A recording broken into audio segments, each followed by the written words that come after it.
Nandyal parliament సభ్యులుగా గత 5 ఏళ్లు ఏమి అభివృద్ధి చేశామని మళ్ళీ నిన్ను గెలిపించాలని ఎంపీ పోచా బ్రహ్మానందరెడ్డిని టీడీపీ ఎంపీ అభ్యర్థి డాక్టర్ బైరెడ్డి శబరి నిలదీశారు.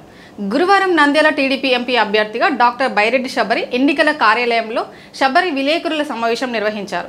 ఈ సందర్భంగా ఆమె మాట్లాడుతూ రాయలసీమ అభ్యున్నతికి తన తండ్రి బైరెడ్డి రాజశేఖర్ రెడ్డి రాజీలేని పోరాటం చేశారని, రైతులను మోసం చేసి అక్రమంగా ఆస్తులను కూడబెట్టుకున్న మీరు కూడా బైరెడ్డి కుటుంబాన్ని విమర్శలు చేయడం దెయ్యాలు వేదాలు వల్లిస్తున్నట్లుందని బైరెడ్డి శబరి అన్నారు.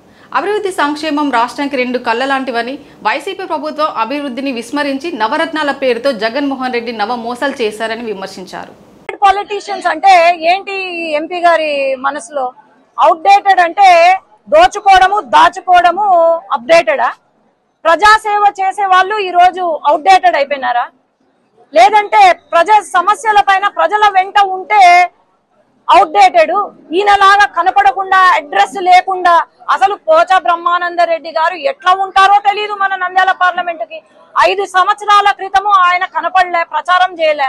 ఆయనకి ఇచ్చినారు, సీటు గెలిచినాడు, 2.5 లక్షల మెజారిటీతో గెలిచినాడని నిన్న అన్నాడు. మరి 2.5 లక్షల మెజారిటీతో గెలిచుంటే ఆయన ఏం అభివృద్ధి చేసినారు? 2.5 లక్షల మెజారిటీతో నిన్ను నమ్ముకొని ప్రజలు ఓటు వేశారు. మరి మీరు ఏం చేశారు నంద్యాల పార్లమెంట్ కి?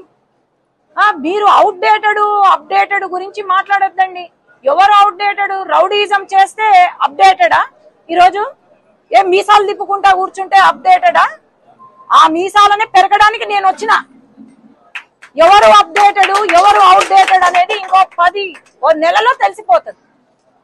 ఎందుకంటే నిజంగానే అప్డేటెడ్ అని ఆయన అనుకుంటే మరి మీ ఎంపీ సీటు త్యాగం చేయనా? ఈ ఒక్క రోజు అంతే. మీ ఎంపీ సీటు త్యాగం చేసి వాళ్ళకి ఎవరైతే మీసాలు తిప్పుతున్నారో వాళ్ళకి పాపం దిక్కు లేకుండా పోయింది. ఎమ్మెల్యే నిన్న అంటాడు, ఎమ్మెల్యే ఎవరైనా సరే నేనే ఎమ్మెల్యే అభ్యర్థిని, ఇక్కడ నేనే ఎమ్మెల్యేని అని అంటాడు. ఇది ఇచ్చే విలువ?